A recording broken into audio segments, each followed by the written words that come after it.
नमस्कार मैत्रिणींनो, घरची सोपी रेसिपीत आपल्या सर्वांचे स्वागत आहे। आज आपण अगदी सोप्या पद्धतीने आणि अगदी चविष्ट असं पौष्टिक कैरीचं पन्हं बनवणार आहोत।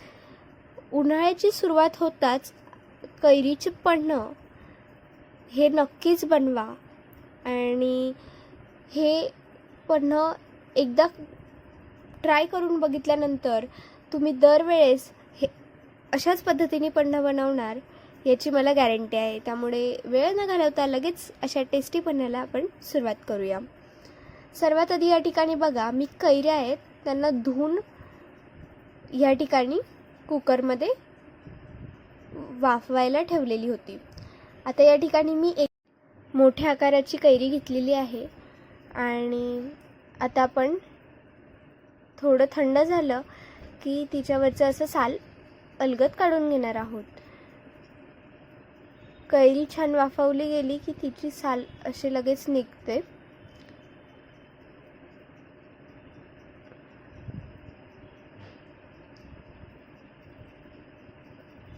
अशा प्रकारे साल काढून घ्यायची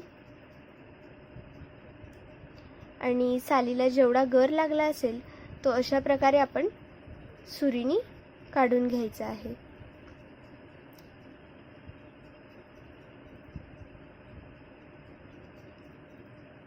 बघा, दिसत असेल अजून सुद्धा आपली कैरी थंड झालेली नाहीये, वाफा निघत आहेत कैरीमधून।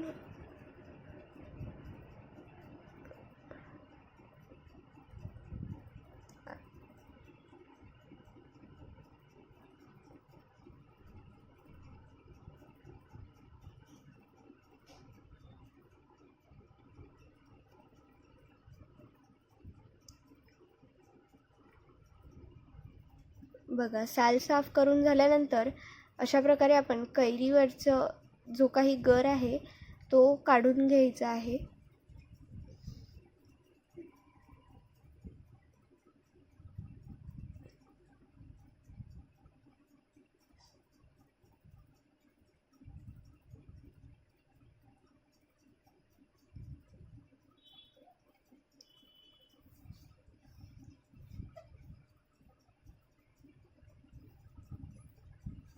आता आपण गरचे काप करून त्याला मिक्सरमध्ये घालून त्यामध्ये थोडंसं पाणी घालणार आहोत, जेणेकरून त्याची छान पेस्ट आपण बनवून घेणार आहोत। त्यानंतर ह्या ठिकाणी बघा, आपण त्यामध्येच गूळ घालायचा आहे। गूळ तुम्ही तुमच्या आवश्यकतेनुसार घालू शकतात, पण पन्हं आहे हे थोडंसं आंबट गोड असंच छान लागतं, त्यामुळे जास्त गूळ घालायचा नाही। आता या ठिकाणी मी एक पातेली घेतलेली आहे, त्यामध्ये 1 टेबलस्पून आपण तेल घालणार आहोत आणि त्यामध्ये जिऱ्याची फोडणी द्यायची आहे।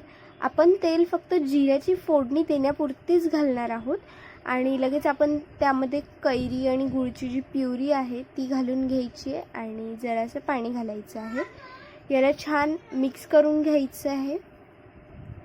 जिरं जास्त काळसरही होऊ द्यायचं नाहीये। फोडणी दिल्या लगेच त्यामध्ये प्युरी टाकायची आणि आता या ठिकाणी तुम्ही तुमच्या इच्छेनुसार तुम्हाला जेवढं पाणी वाढवायचं आहे तेवढं तुम्ही पाणी वाढवू शकता। जेवढं तुम्हाला घट्ट हवं आहे, जेवढं तुम्हाला पातळ करायचं आहे त्यानुसार पाणी तुम्ही कमी जास्त करू शकता। ही संपूर्ण प्रोसेस करत असताना आपल्याला गॅसची फ्लेम ही लोच ठेवायची आहे आणि पाणी अगदी हळूहळू आपण ॲड करणार आहोत, घाई करायची नाही आहे जास्त।